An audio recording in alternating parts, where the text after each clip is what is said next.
요셉이 노예가 되었다는 부분을 우리가 성경을 통해서 그리고 여러분들이 늘 말씀을 들었기 때문에 익히 알고 있습니다. 노예가 되었다라는 것은 이제 더 이상 내가 자유자재로 쉽게 예를 들면은 요즘 같은 경우는 내가 편의점을 가고 싶으면은 편의점을 갈 수가 있거든요.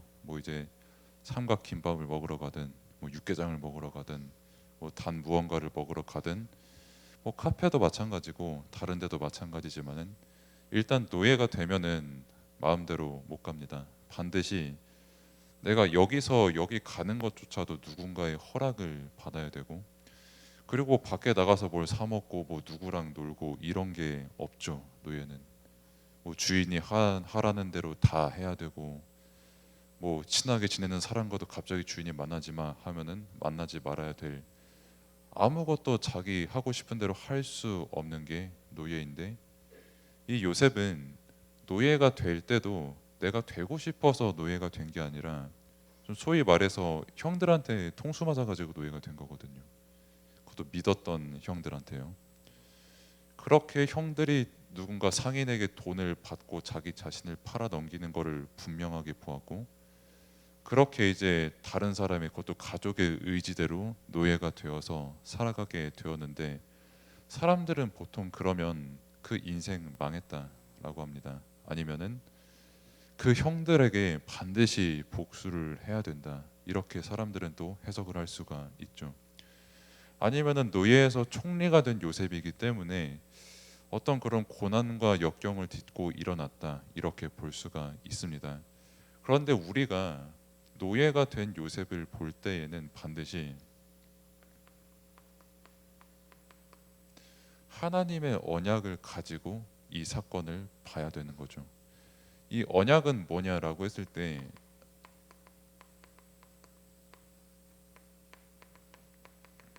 하나님께서 약속하신 게 언약입니다. 내가 너를 요셉이 꿨던 꿈처럼 볕단들이 절을 하고 해와 달과 별들이 절을 하고, 그 말은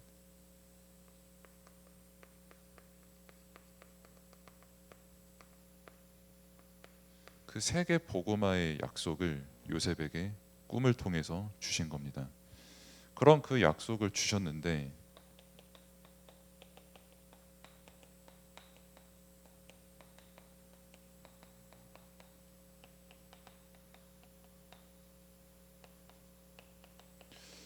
그 요셉의 어떤 일대기의 특징들을 보면은 악인들이 굉장히 많았어요.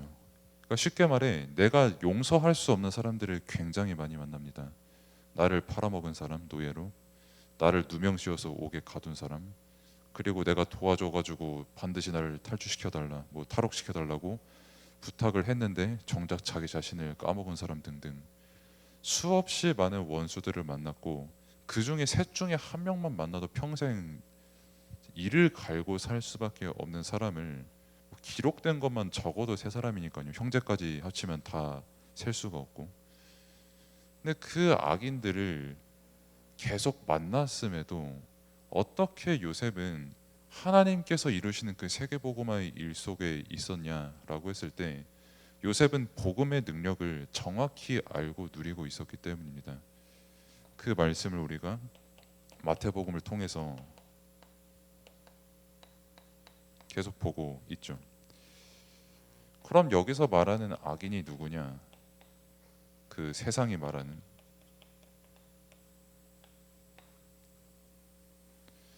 사실 세상은 누가 악인인지도 모릅니다. 그냥 예를 들어서 정치 뉴스만 봐도 한 100일 전에만 해도 이 정치인 굉장히 훌륭하다, 뛰어나다, 뭔가 굉장히 조금 또 박력이 있고 카리스마가 넘친다.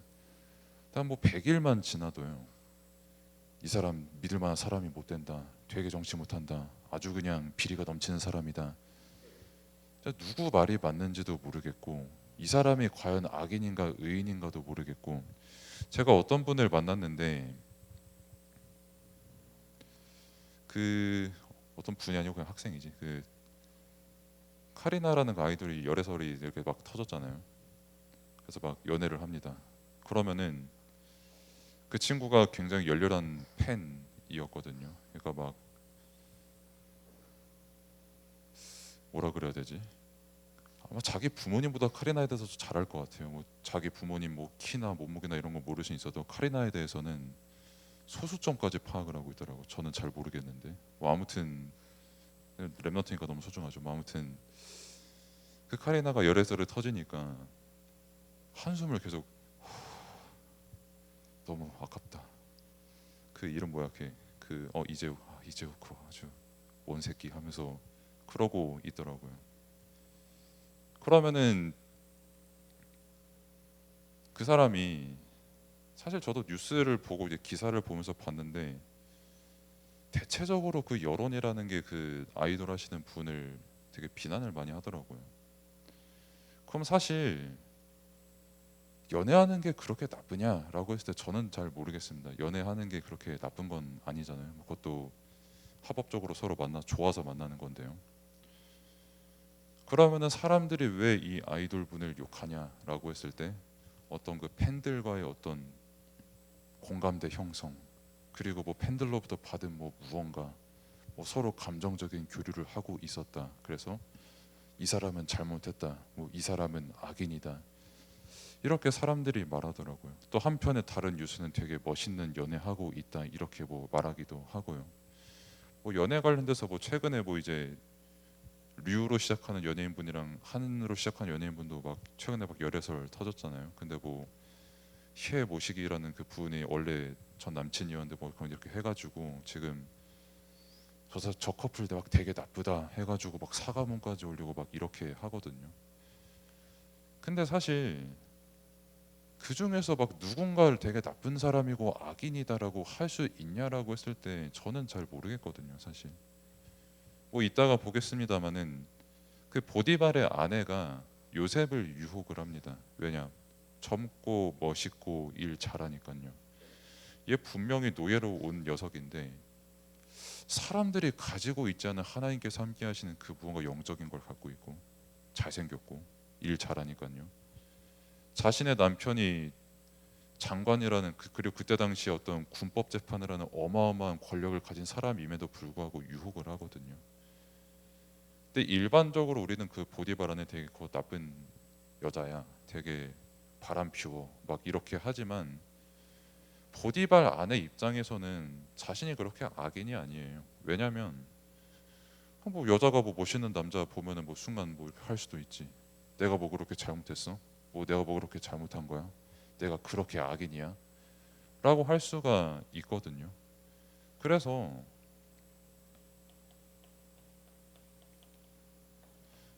사실 세상에 악인이라는 정확한 기준은 없습니다. 그냥 결국 내 생각대로 저 사람 나쁜 놈, 저 사람 좋은 놈 이렇게 분류를 하는 거거든요. 뭐 최근에 영화 나온 것도 뭐 두 편 영화가 나왔잖아요. 뭐 이제 건국전쟁이랑 그 리승만 대통령 그분 일대기랑 그리고 이제 파묘라고 이제 되게 우리나라의 어떤 무당, 신, 귀신, 대물림 이런 거 다룬 영화들.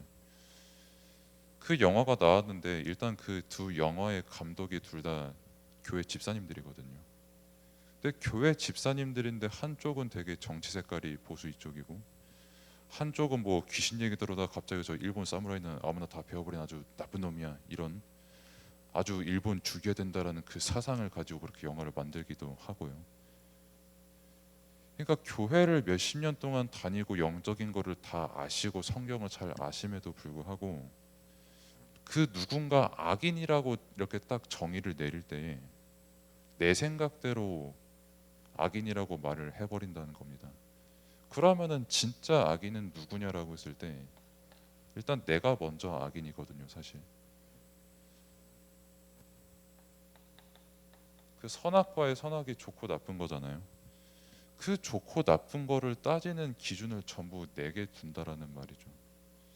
내 마음에 안 들면은 악인이고 내 마음에 들면은 저거 의인이고 저 사람이 어떤 배경 속에서 어떤 삶을 살았는지는 하나님만 아십니다. 근데 그런 거 이해하기 전에 그냥 내 마음에 안 드니까 그냥 내 감정을 뭔가 좀 상하게 하니까 저거 나쁜 놈이고 저거 내 말 되게 안 듣는 애고 이런 식으로 생각을 할 수밖에 없는 거예요. 근데 내가 이거를 안 하고 싶어도 막 남 저거 나쁜 놈이야, 막 저거 좋은 놈이야 하면서 막 아 쟤는 되게 좋은 친구 하면서 같이 이렇게 따라다니다가 뒤통수 맞고 이렇게 안 하고 싶어도 그 능력이 없거든요, 사람에게. 왜냐하면 하나님을 떠난 순간부터 이미 이거를 볼 수 있는 영적인 눈이 완전히 상실이 됐고 지킬 수 있는 능력도 같이 상실이 됐거든요. 그래서 하나님을 떠난 순간부터 뭐 사람들 보고 악인이라고 하지만 똑같이 나도 하나님 떠난 평생 저주 아래 묶인 죄인으로 살아갈 수밖에 없는데, 그래서 우리에게 그리스도가 필요한 겁니다. 그리스도 안에서만 온전히 하나님을 만날 수가 있고 하나님과 함께 할 때만 그 은혜 속에서 내가 기준 삼는 선악이 아니라 내 것을 가지고 저 사람 좋다 나쁘다 말하는 게 아니라 하나님께서 저 사람을 어떻게 보실까, 하나님께서 그럼 나와 지금 함께 하시는데 어떻게 기도해야 될까라고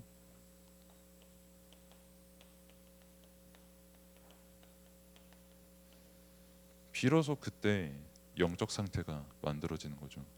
이 응답을 최고로 누렸던 사람이 바로 요셉이고요. 어떻게 누렸냐라고 했을 때, 그래서 이 그리스도 복음, 또 다르게 말하면 언약, 이거를 누리고 있었기 때문에 그 노예로 갔는데 그게 이제 하나님의 구원을 누리고 이루는,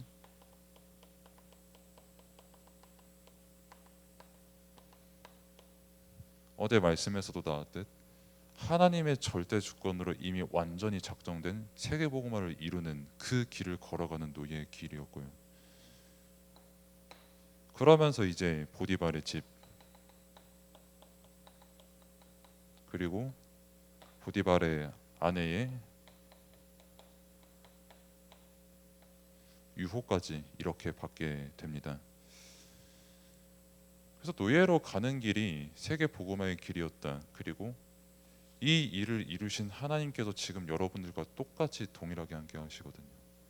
그래서 뭐 내가 어디 학교를 갔다, 뭐 어디 지역에 산다, 내가 지금 얼마만큼 공부를 잘한다든지 뭔 기능을 가지고 있다, 그거 아무 상관없이 하나님께서는 세계 복음화를 여러분을 통해 이루십니다. 왜냐? 여러분들이 이 복음을 가지고 있기 때문에 하나님께서 여러분들에게 먼저 복음을 주시고 그리고 이 일을 지금도 여러분들을 통해서 이루고 계신 거예요. 그러다가 이제 보디발이라는 사람을 만나고 여러분들도 살다 보면 계속 보디발이나 이런 뭐 보디발의 아내 같은 사람들을 만날 겁니다. 그럼 보디발의 집에서 한마디로 형통케 되는 응답을 누린 거거든요. 그럼 형통이 되게 말이 어려우니까 쉽게 말하면 하나님의 말씀, 율법도 포함해서 하나님의 말씀에 순종하는 상태가 형통이에요. 그러니까 아까 말씀드렸죠. 내가 선악을 잘 지키고 싶어도 능력이 없어서 못 지키잖아요. 근데 이거를 지킬 수 있는 상태가 형통한 상태입니다. 그럼 어떻게 이 상태가 됐냐? 말 그대로 하나님과 함께하는 그 응답을 누렸기 때문에, 그래서 보디발이 요셉을 보고 하나님께서 살아계시다라고 느낄 수밖에 없는 게, 얘는 그냥 삶 자체가 달라요.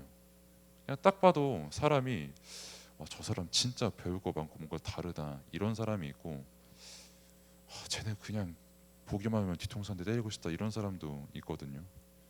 근데 그 정도 차원이 아니라 어떻게 사람이 저렇게 살지?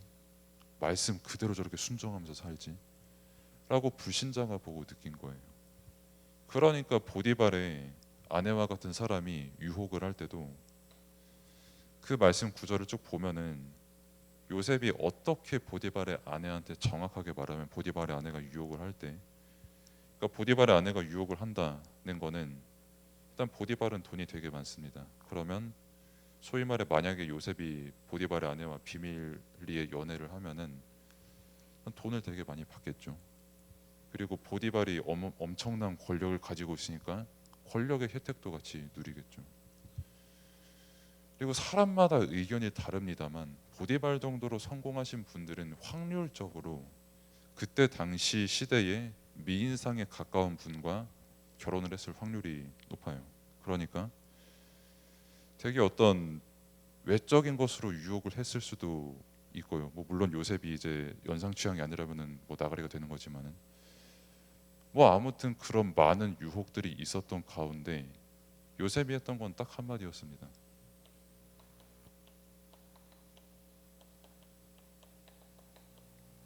내가 여호와 앞에 맹세한다 그랬거든요. 내 앞에 있는 건 보디발이 아니었어요. 그리고 내 앞에 내가 섬기는 사람은 보디발이었거든요. 근데 요셉은 여호와 앞에 있었던 사람이었어요. 이게 다른 겁니다. 내가 여호와 앞에서 보디발을 아내도 보고 보디발도 보고 내가 여호와 앞에서 노예라는 시간표도 본 거예요. 그러니까 내게 유혹이 와도 내 앞에 나보다 주인이라는 더 큰 성공자가 있어도 도리어 주인이 노예를 보고 감탄하고 놀라고 하나님을 느꼈을 만큼 영적으로 충만하고 노예는 사실 저 사람이 어떻게 세계복음에 할 수 있는데 그 누구보다도 세계복음화 이뤘던 그 주역이 요셉이었거든요. 어떻게 이게 가능했냐라고 했을 때 항상 요셉은 여호와 앞에 있었습니다. 사람 앞에 있었던 게 아니라 유혹 앞에 있었던 게 아니라 내가 노예라는 어떤 내 현실 앞에 있었던 게 아니라 항상 여호와 앞에 하나님께서 함께 하시는 비밀을 말씀으로 누렸던 것이죠. 그래서